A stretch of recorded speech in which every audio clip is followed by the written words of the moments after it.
ఆ రోజుల్లో ఇలాంటివన్నీ లేవు గానీ, అందరూ కలిసి అలా ఆడుతూ పాడుతూ ఉంటే ఎంత ఆనందంగా ఉందో.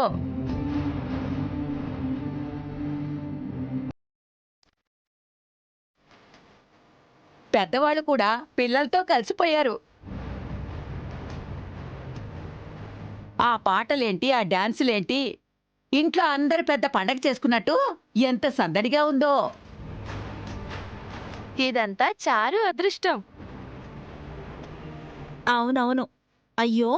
ఆద్య ఇలా చేసిందే, సీను పెళ్లి ఆగిపోయిందే అన్న బాధ లేకుండా మనింటికి ఆనందాన్ని తీసుకొచ్చింది చారు.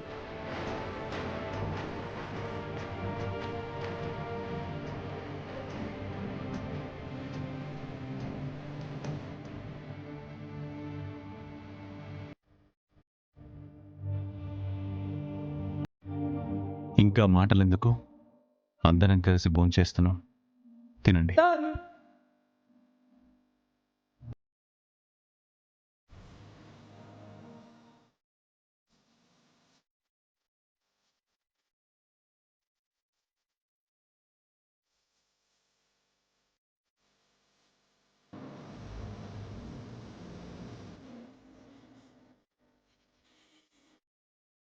వెళ్తున్నాం రఘురామ్ గారు. వెళ్తున్నామేంటి? వెళ్ళొస్తాం అనాలి. తిరిగి రావని తెలిసినప్పుడు వెళ్ళొస్తామని చెప్పడంలో అర్థం ఉండదు కదా.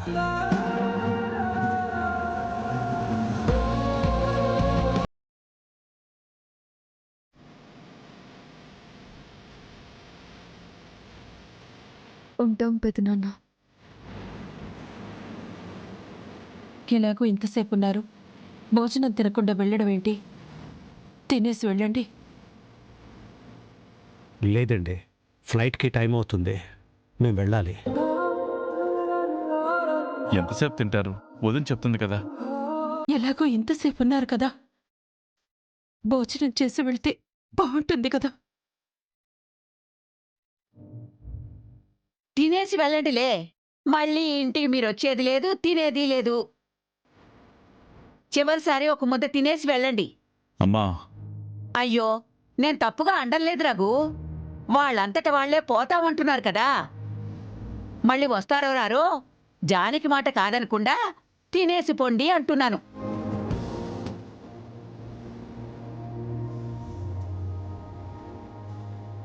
ఆకలిగా లేదులే నాన్నమ్మ. ఇన్ని రోజులు మాతో ఉన్నావు. వెళ్లే ముందు ఒక్క ముద్ద తినేసి వెళ్ళొచ్చు కదా!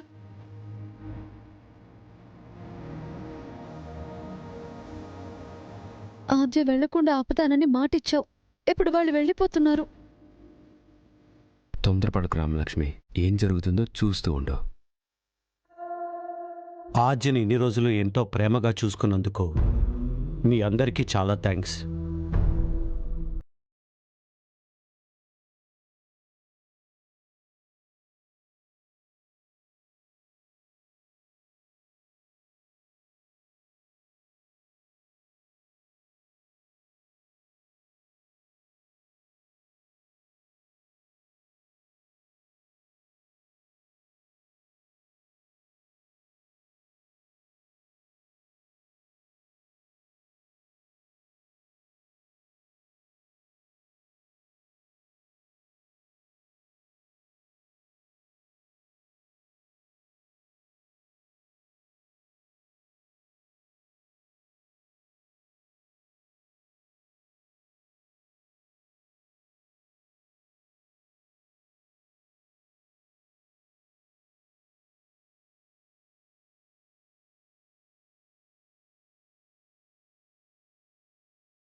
రఘు పోలీసులు వచ్చారేంట్రా? ఇందాకటి వేడుకి రమ్మంటే అలవాటు ప్రకారం ఆలస్యంగా వచ్చారేమో. పెళ్లికి పిలిచాను కానీ ఈ వేడుకకు పిలవలేదమ్మా. నమస్తే సార్. నమస్కారం ఎస్ఐ గారు. ఏంటి ఎస్ఐ గారు ఇలా వచ్చారు? మీ ఇంట్లో దొంగతనం జరిగిందంట కదా?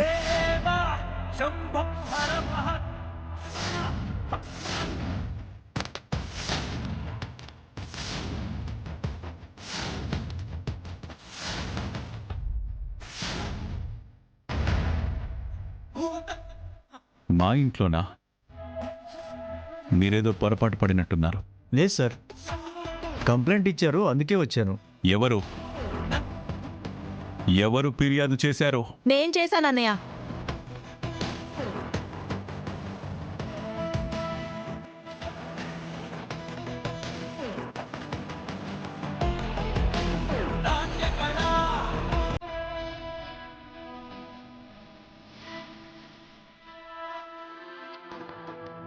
మన ఇంట్లో దొంగతనం జరిగిందా? మాకు తెలియకుండా ఎప్పుడు జరిగింది? ఎప్పుడు జరిగింది? ఏం పోయింది? నా కోడలు నాకు బహుమతిగా ఇచ్చిన 7 వారాల నగలు ఎవరో కొట్టేశారన్నయ్య.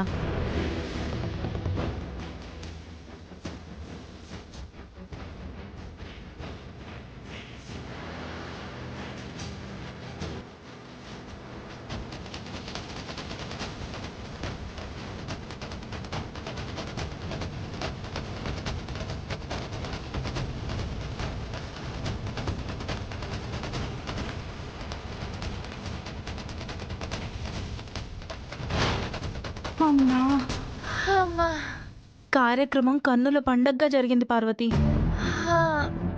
ఈ కార్యక్రమం జరిగినట్టే ఆ పెళ్లి కూడా జరిగిపోతే ఇక మనకి దిగులే లేదు.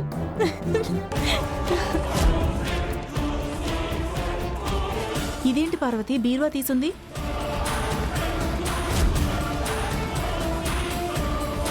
నేను తాళం వేసి పెట్టానే. తాళం వేస్తే ఎవరు తెరుస్తారు వదినా? అదే అర్థం కావట్లేదు. పెళ్లి చీరలు నగలు అన్ని దీంట్లోనే ఉన్నాయి. అమ్మో నా నగలు! ఏంటదినా? ఇక్కడ నగల బాక్స్ ఇక్కడే పెట్టాను పార్వతి, కనపడట్లేదు. అయ్యయ్యో, సరిగ్గా చూడదునా? చూస్తున్నాను పార్వతి, ఇక్కడ ఉన్నవే 2 అరలు. అమ్మో నా నగలు పోయాయి, నా నగలు పోయాయి. లేవు లేవు అనుకుంటే నా కోడలు 7 వారాల నగలు తెచ్చింది. ఎవరో కొట్టేశారు పార్వతి. అమ్మో, ఇప్పుడు నేనేం చెయ్యాలి దేవుడా? ఇంట్లో నగలు ఎవరు కొట్టేస్తారు వదినా? నన్ను అడిగితే నాకేం తెలుసు పార్వతి? వాళ్ళ చేతులు పడిపోను నా నగలే దొరికాయా? అయ్యయ్యో భగవంతుడా, ఇప్పుడు నేనేం చెయ్యాలి? పెళ్లికి పెట్టుకుందామని ఒక్కసారి కూడా నగలు పెట్టుకోలేదు, అంతలోనే కాజేశారు. అమ్మో నా నగలు! అయ్యయ్యో నా నగలు పార్వతి! ఏమైందమ్మా? నా నగలు కొట్టేశారు వదినా.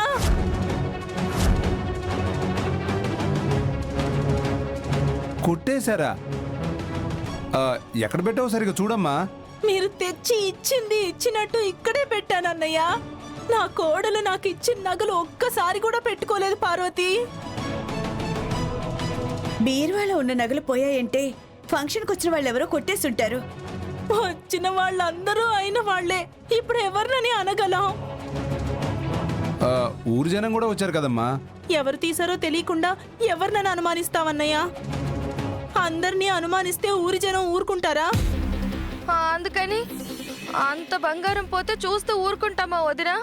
నాకేం అర్థం కావట్లేదు పార్వతి. అయ్యో నా బంగారం కాజేశారు. వాళ్ళు అస్సలు బాగుపడరు. మనం అనుమానిస్తే తప్పవుతుందమ్మా. ఎవరు చేశారో తెలియకుండా మనం ఏం చేయలేం. ఏం చేయలేమంటారేంటండి? అవి 7 వారాల నగలు వదిన మీద ప్రేమతో మన చారు ఇచ్చింది.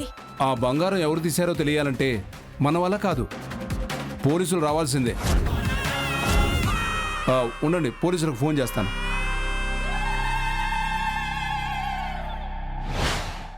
అదన్నయ్య జరిగింది, అందుకే పోలీసులకి ఫిర్యాదు చేశాను.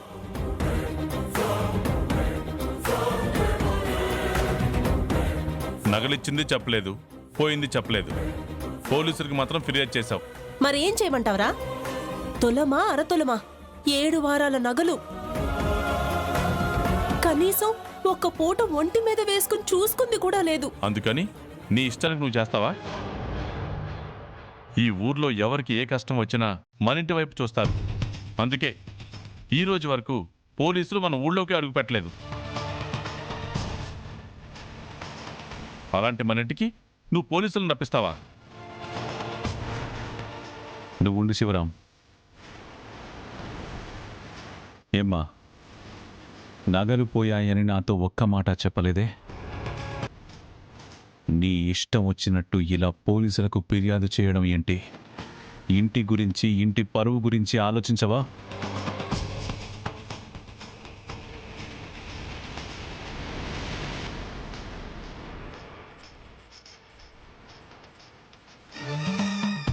బంగారం అంటే భర్త గురించి ఆలోచించదా, ఇంక ఇంటి పరువు గురించి ఆలోచిస్తుందా బావగారు?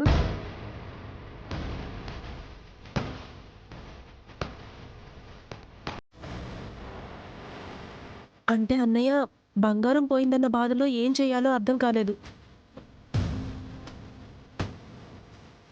ఇందులో వదిన గారు తప్పేం లేదండి. ఆ కంప్లైంట్ ఇమ్మన్న సలహా ఇచ్చింది మేమే.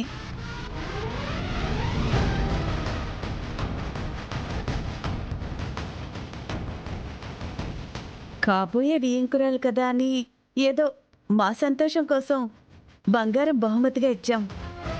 తీరా చూస్తే ఆ 7 వారాల నగలు ఎవరో కొట్టేశారు. మేమే మీకు చెప్పినా ఈ ఇంట్లో ఉండి అంతా అయిన వాళ్ళే కదా, ఎవరిని అడుగుతాం, ఎవరిని అనుమానిస్తారు? ఒకరిని అడిగి మరొకరిని అడగలేదు అంటే లేనిపోని మనస్పర్ధలు. అంతా మనవాళ్లే అనుకునే మీరు ఎవరిని ఏమని అడగలరు?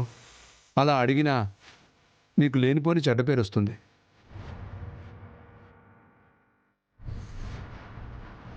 అందుకే పోలీసులైతే వాళ్ళకి తనామనా ఉండదు కదా, వాళ్ళ డ్యూటీ వాళ్ళు చేసుకుంటారు కదా అని మేమే వదిన గారికి పోలీస్ కంప్లైంట్ ఇమ్మని చెప్పాం. అయినా సరే ఆయనతో జానకి, ఇంటి వరకు పోలీసులు వచ్చాక వాళ్ళని నిల్చోబెట్టి మనం మాట్లాడుకోవడం పద్ధతి కాదు. రఘురామ్ గారు, మీ ఇంట్లో దొంగతనం జరిగిందని కంప్లైంట్ రాగానే రావడానికి 1-2 సార్లు ఆలోచించావు.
వాళ్ళు వెళ్లకుండా ఎలా ఆగుతారు?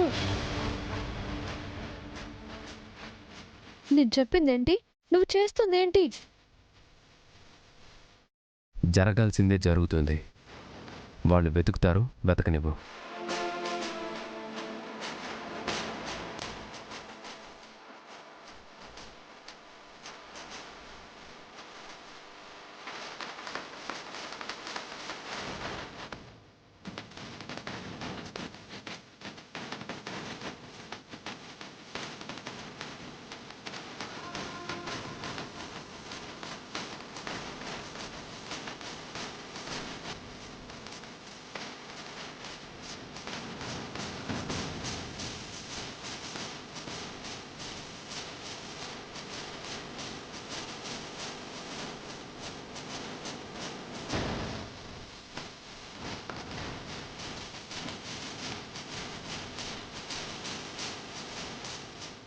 సార్ ఆ నగలెక్కడ కనిపించలేదు సార్.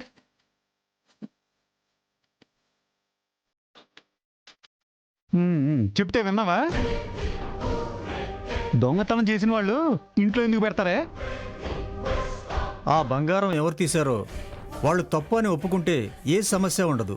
లేదంటే దొంగ ఎవరనేది మేమే తెలుసుకుంటే కేసు పెట్టి జైలుకు పంపించాల్సి వస్తుంది. ఇదిగో పోలీసు ఆయన, ఇక్కడున్న వాళ్ళందరూ అయిన వాళ్లే. ఎవరినని అనుమానిస్తారు? మీకు అయిన వాళ్ళు కావచ్చు, మాకందరూ అనుమానితులే. అన్ని గదులు వెతికారు, అందరు బ్యాగులు చూశారు.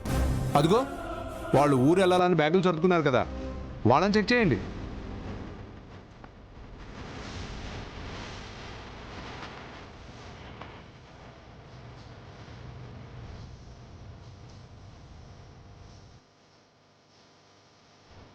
కానిస్టేబుల్స్, వాళ్ళ లగేజ్ చెక్ చేయండి.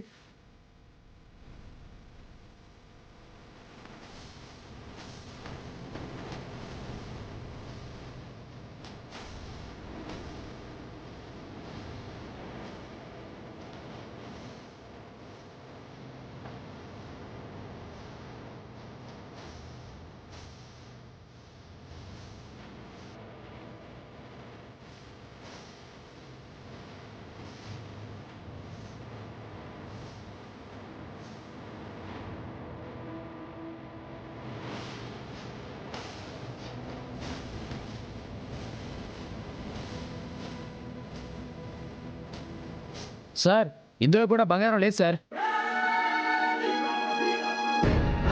ఇల్లంతా వెతికినా ఇంట్లో ఎక్కడా కనిపించలేదు అంటే ఇది ఇంట్లో వాళ్ళ పని అని ఎందుకు అనుకుంటున్నారు? ఊరి వాళ్ళు చాలా మంది వచ్చి వెళ్ళిపోయారు. వాళ్ళల్లో ఎవరైనా తీసుండొచ్చు కదా. జానకి, ఈ ఇంటికి రావడమే గౌరవం అనుకుంటారు ఈ ఊరి జనం. అలాంటిది మన ఇంట్లోకి వచ్చి దొంగతనం చేసే ధైర్యం ఎవ్వరూ చెయ్యరు.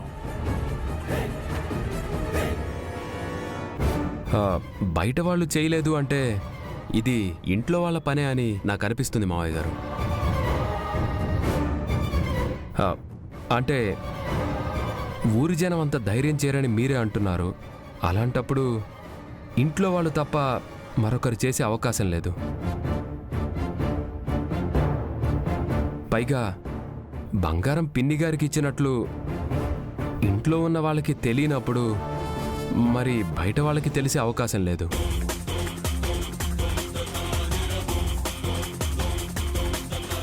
దీన్ని బట్టి పిన్ని గారికి బంగారం ఇవ్వడం ఇంట్లో వాళ్ళు ఎవరో చూసుండొచ్చు కదా.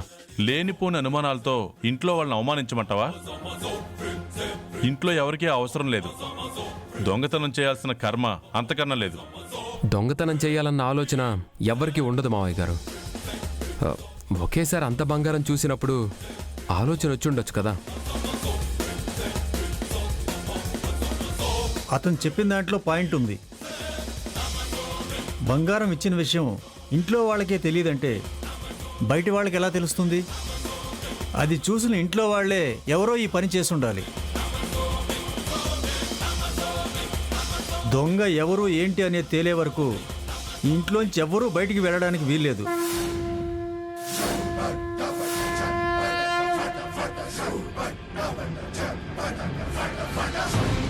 మా పర్మిషన్ లేకుండా ఊరు దాటి బయటికి వెళ్ళడానికి వీల్లేదు. బయటికి వెళ్ళడం వీల్లేదు అంటే ఎలా సార్? మేము ఇప్పుడు అమెరికా బయలుదేరి వెళ్తున్నాం. అవతల మాకు ఫ్లైట్ టైం అవుతుంది. అయినా సరే కేసు సాల్వ్ కాకుండా మీరు వెళ్ళడం కుదరదు.